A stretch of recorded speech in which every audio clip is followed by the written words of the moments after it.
Going on, everybody? This is Jacob Viral for an build update today. Working on, from previous videos y'all didn't already see, with the foam I got all the way around the edge of the roof. So for this part, excuse me, I'm working on pretty much removing all the foam, trimming it up, and then I'm going to be showing you, hey, this is what I'm doing on the edges to ensure that I guarantee it's a good seal. What happens with a lot of this is you get a lot of points of contact where just because you foam it doesn't mean it's going to do justice as far as making sure it's completely sealed off. So what I'm doing is, after I tear all of this to a flush point, I have razor blade. I've been cutting and trimming some of it too. I'll show y'all in a second what I've done here. So on this end, I've already got a lot of it. So there was two different ways I was going to do this. So one, I was going to use this, some kind of panel that I can lay in there as one route. And then the next route was I was going to use my tape. So where's it at? Here it is. So I was going to use my 3M tape, which is a route I'm going to go with, especially in the front. So I kind of want to have a smooth surface around here because right now, all the way around, you have a rigid surface and there's kind of a gap. So the goal was for the foam, just like I did in all my areas in my cabin. So if anybody's never new watching this, welcome, subscribe if you haven't. Jacob Viral, do a lot of cardio videos. This is my second channel. I talk a lot. So my dash is not in here for anybody new watching, but there was a lot of panels here that I filled foam with. Same within the door and the same with back here. So all back here, there was panels that I filled foam with. You could even see in the very back. Let me go back here. So I filled foam back here in this panel too. And then all over here. So just in a summary, and then there's some other areas, but yeah. And then I taped over some of the areas with foam. So that's what I'm going to be doing with this. So I should have enough tape.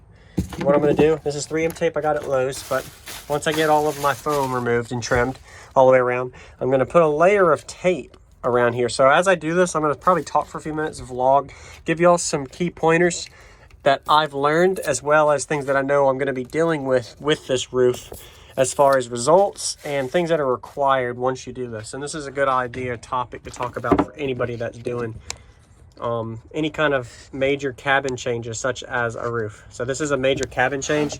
What I mean by that is the vehicle is a cabin, and anytime you do any kind of change that's going to affect your output substantially because of the modification you did, you definitely want to consider doing work on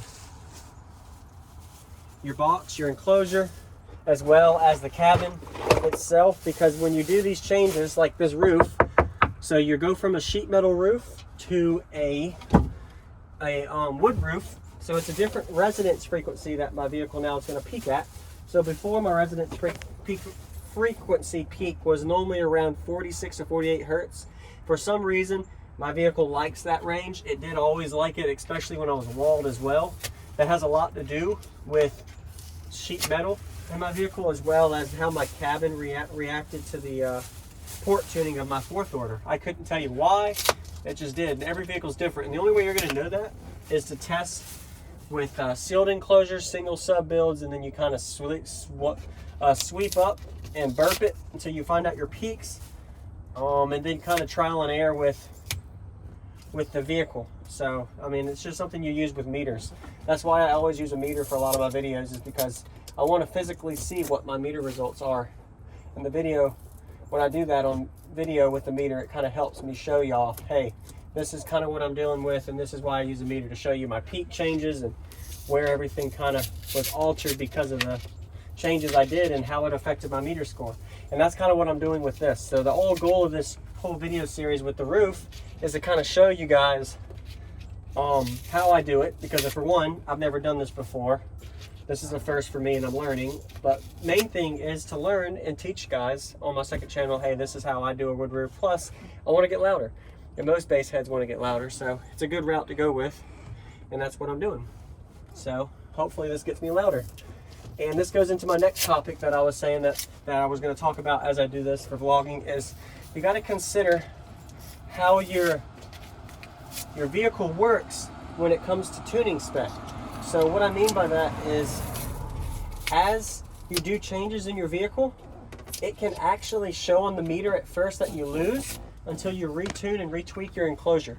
So what do I mean by that? I'll explain real quick in the back. So this is more of a vlogging explanation video. So what I mean by that is my port is tuned at something right now that is really well known to do well with my roof before I was wooden roofed it. But what's going to happen is my tuning is going to be slightly different with how it peaks and reacts once I meter it again. So I might at first notice that my peak might slightly go up or slightly go down. It might affect my lows more improvement, or it might drop my lows to where I won't play as much. Lows meaning below 35 hertz, 30 hertz, depending on who you are.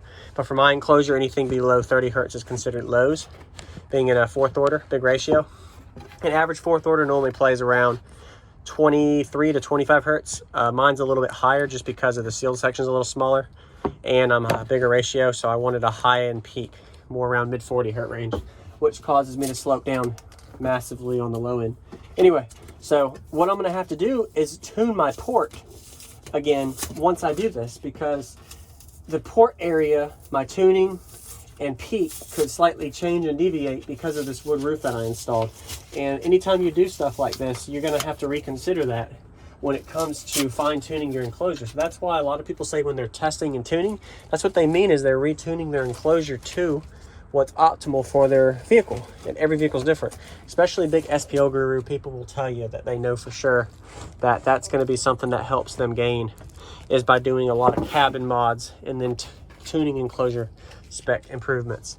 So whether you add wood or you remove wood from your enclosure, you add 45s, you do roundovers, you shrink your sealed section and your ported section, you open it up, you add an additional baffle for baffle flex removal. Really, that's not a major one, but some people do that in gain. You never know. So if you go from a single baffle to a double or triple, that could help you. Could also hurt you. Going in and opening up your port, so your port area, getting it bigger or smaller, adding leg length to your port. So instead of it being at, say, 20 inches long, you go to 25. Lowers your peak frequency, and sometimes you gain. It just depends. Really depends on the enclosure and how big your enclosure is. But that's the kind of stuff that I have to consider and do with this once I change this. So that's why there's a lot of tuning involved with changes. And every time you change something, you got to reconsider your tuning and what you have to do to fine tune to it. And that's the only way to truly dial in what to do. You can't just have one answer and say, well, what is the answer to getting as loud as possible? I mean, there's really no real answer. Like people say, well, what's the best tuning? You won't know because every vehicle is different. You can have this exact same vehicle and put a different subwoofer box in here and a different amount of power and subs and all, and then the output is going to change depending on the results of that enclosure, power, subwoofer, everything. So I got most of it, it looks like. So most of my foam has been trimmed up all the way around. So I'm getting somewhere. Kind of excited times, getting closer to the finish line. So it's going to be good to see the results soon. So the goal was to get where all my foam all the way around was trimmed down. So just by tearing it or cutting with a razor blade. So once I got to that point, now I can show y'all what I'm working with. So got it trim paneled. So once again, my goal was this. I was going to do this all the way down to seal it off, but what I'm going to do instead is just like I did over here with the tape. So I'm going to get the tape and I'm going to tape it up here all the way around so you guys can kind of see ballpark of what I'm expecting. So I think it's going to be good results when it's done. It might not look the best, but it'll work for me. And I don't even have to do this tape. I'm just choosing to do it because it gives it a smoother surface. The foam isn't going to absorb that pressure. And I like the look. And it's all user preference. Because at the end of the day, it's my build, just like it's your build for yours. So it's your decision on what you do. So what I'm going to do here is do a strip of tape right here that lines up with it. Oh, excuse me. Sorry, guys. All right, so this tape is going to line and fit in place right there.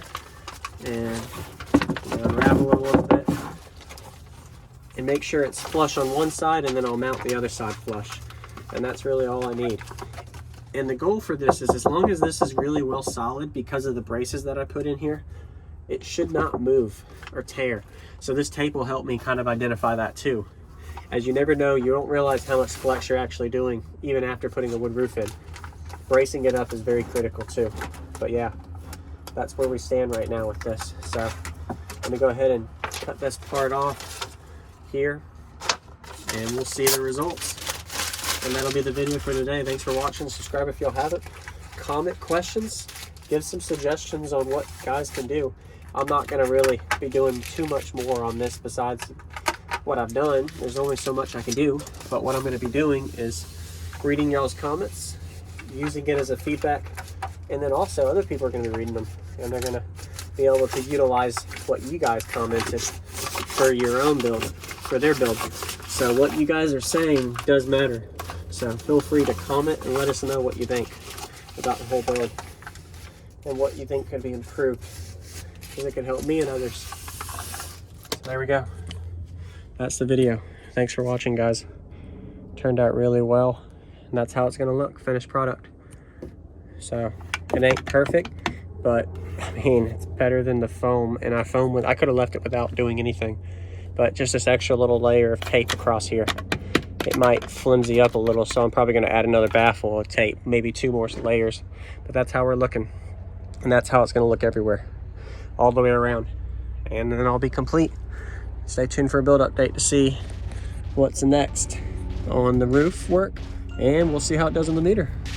So later, guys. Jacob all out.